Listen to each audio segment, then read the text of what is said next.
Credit cards are literally the worst type of debt you could own. It's the worst type of debt. It have the highest interest rates. She received business funding, but then she started using the money for personal use. Mistake number one. 97% of businesses actually fail within the first 3 years. A lot of people do that. A lot of people borrow money because they don't have tenacity to just work and get up and every day and grind for themselves so they can feed themselves. So they rather get capital, imaginary cash, to finance their personal lifestyle. Got some new money and we make it double up, turn 1 to 2 money. Got new money. Welcome to the Plug Talk Podcast, the podcast that gives you real game on the original OPM. And today we're going to be reacting to a Dave Ramsey episode on somebody that actually got in $185,000 with the credit card debt. So we're going to be reacting to it together. Let's get it. Brought to you by Xander Insurance. Identity theft protection isn't a luxury in today's world. It's a necessity. Get yours at Xander.com. I called in to get some financial advice. I'm a single parent. I have about $185,000 in credit card debt, but it's from personal and business combined together. $185,000 in credit card debt. What the crap did you buy, Shonda? Okay, so I lost my brother in 2020. And so it was hard for me to go. First of all, I want to say this. As a financial advisor, and what people don't really understand about credit cards are literally the worst type of debt you could own. It's the worst type of debt. It have the highest interest rates. You're borrowing at market value, and literally you're not in control of your finances. You can literally spiral out of control like this person is doing right here. So I also started a business, and starting up the business, it started kind of slow. And so I was using the money to basically pay for bills. Did the business become... Wow. She received business funding, but then she started using the money for personal use. Mistake number one. 97% of businesses actually fail within the first 3 years. Successful? It did not. It's still slow. Okay. So it failed? Yes. Are you still doing it? And what kind of money does it make? What kind of money does it make? Maybe $600 a month. $8,000 a month? Yeah, Dave Ramsey didn't even believe his ears. She's profiting, maybe, I don't know if it's profit or revenue, but she's only bringing in $600 a month on a business that she literally took out $185,000 to only make $600 a month. I'm guaranteed, based upon the actual numbers, I'm guaranteeing that she's not even covering the actual minimum payment of the actual business credit, not expenses, overhead, marketing, advertising, any of that. She's literally paying just the credit card, and she used that money to go finance her personal lifestyle as opposed to doing the right thing, which is scaling her business. No, $600. $600 a month.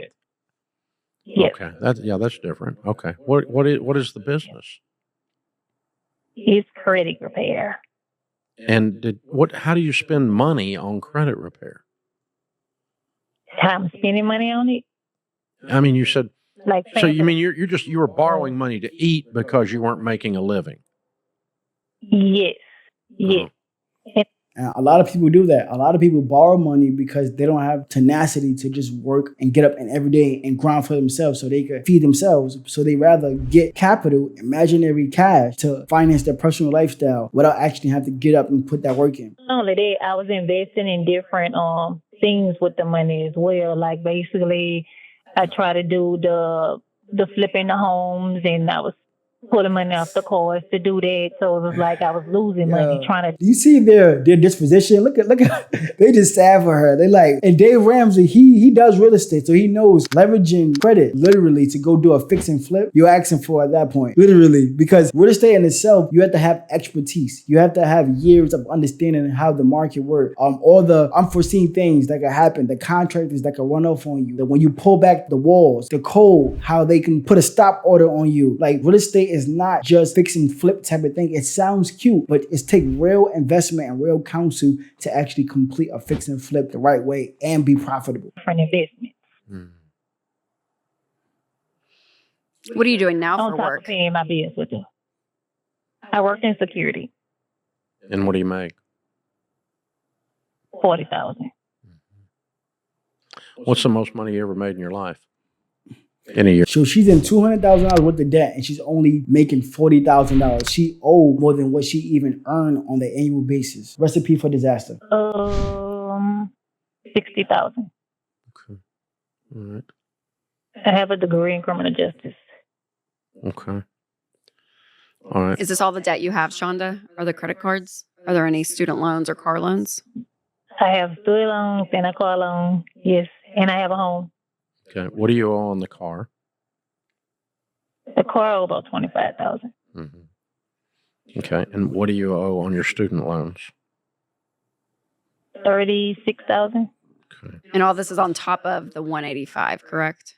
Yes. Okay. So my thing was, I was thinking about bankruptcy, but I was like, let me get some up there, but I don't see no other way. I didn't look for the job.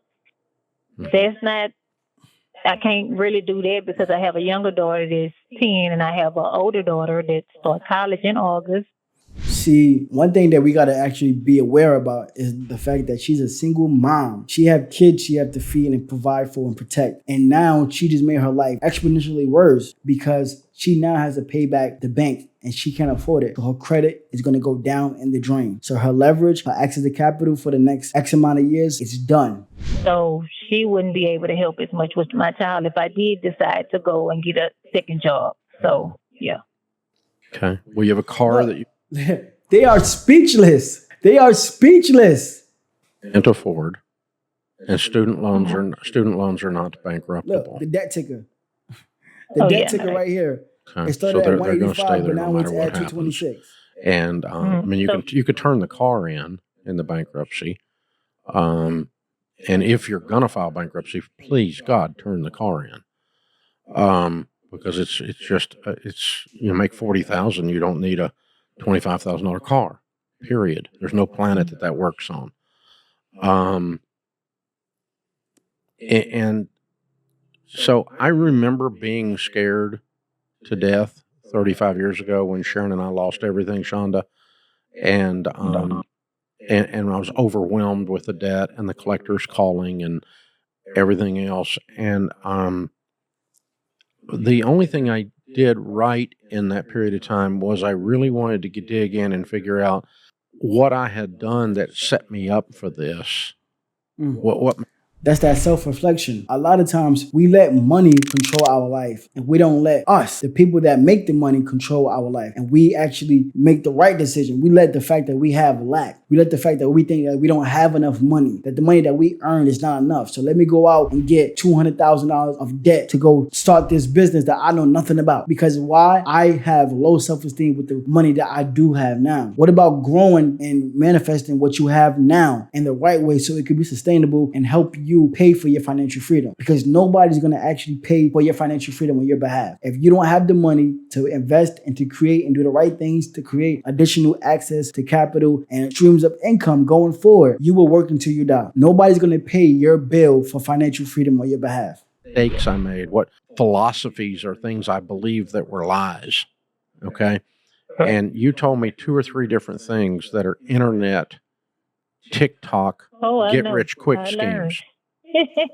I learned. Even No, she's laughing, but it's not funny because she said she's learned, but when you learn a little bit too late because you have other people that's dependent on you. You have dependence. With the literal term dependence, you have dependence that's dependent on your ability to make money and keep it so you can provide for them. But now you have the banks at your table feeding the banks first. And now you're going to go into bankruptcy or default. And now you're going to ruin your credibility, your ability to get any type of real estate investment properties, anything to leverage any of your financial reputation. That's down the drain. even your credit repair thing was a get rich quick scheme. It's not even a viable business. We don't do it because it's not viable.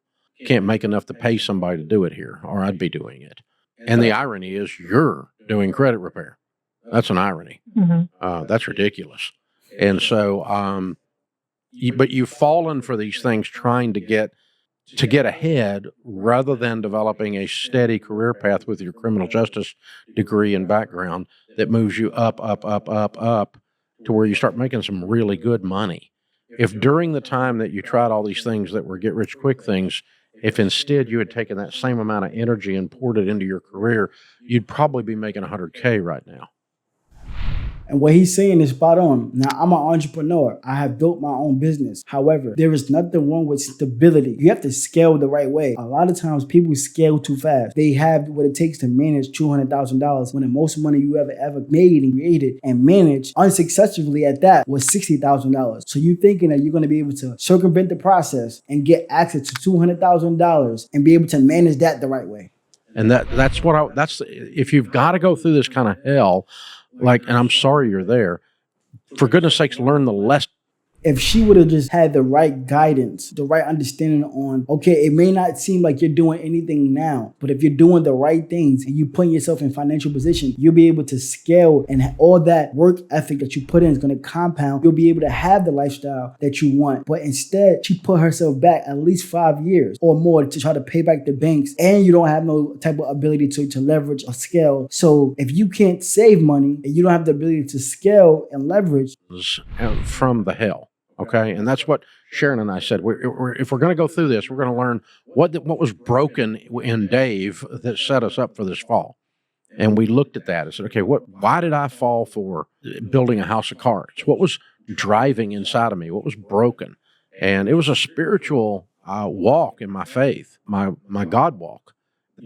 Allowed me to repair the insides as we were restarting our lives after a bankruptcy. So if I'm in your shoes, I'm going to talk about selling my car and getting out of that. And I'm going to talk about what I can do in the criminal justice field to add to my income and move up in my career. And just don't pay the credit cards and don't pay the student loans for a while. And let's see if you could get your budget set up right, even if it doesn't look like you can pay it all today. I don't see how you can pay it with where you are today. But where you are today is not your destiny. Your destiny is to make more. Yeah. And so if you just don't pay them and they don't ever get around to suing you, and the student loans just stack up and the credit cards just stack up and go bad, cut them all up, get rid of the stupid car payment, get you a hoopty to get back and forth to work, and get out of this dadgum $600 car payment because you got ripped off on that thing too. I'm positive. And then just let your stuff just go bad. And then as you start making some money, you can start working, pay off the student loan first. Mm-hmm. And then start. Well, and usually they'll settle, especially with the credit cards. The credit cards will settle for pennies on the dollar. Yeah, yeah. I mean, you could go through and settle these credit cards over the next 5 years and, end up getting completely out of debt for $25,000 or $30,000. That's a long way from where you are right now. So hang on, we're going to sign. he said it. It's a long way. She's a long way away from being at the zero line to having nothing because she's in a negative. It's crazy. And this is exactly why I created the Mailbox Millionaire Banking Vault, because the everyday person don't have access to real counsel, real advice, and real time. And with my app, you're able to actually message me directly and I can give you counsel. So if she would have had my app, then she would have actually contacted me. What she could have done was book a one-on-one consultation with me. And I would have basically show her the pros and cons of what she want to do and let her make her own decision. I'm not going to tell you what not to do, but I'm going to show you the worst case scenario that you have to be okay with when you embark on this journey. So if you want to be a part of the Mailbox Millionaire wealth building community and you want to have me as an advisor in your wallet, in your pocket, in your mobile phone, download the Mailbox Millionaire Banking Vault and I can send you an invite-only invitation to be a part of the community, to build wealth, keep more of what you make, and get out of debt in record time. Let's get it. We make it double up, turn 1 to 2 money. Got new money, got some old money. Green lighting on the business, that's a gold money. Got old money, got some new money.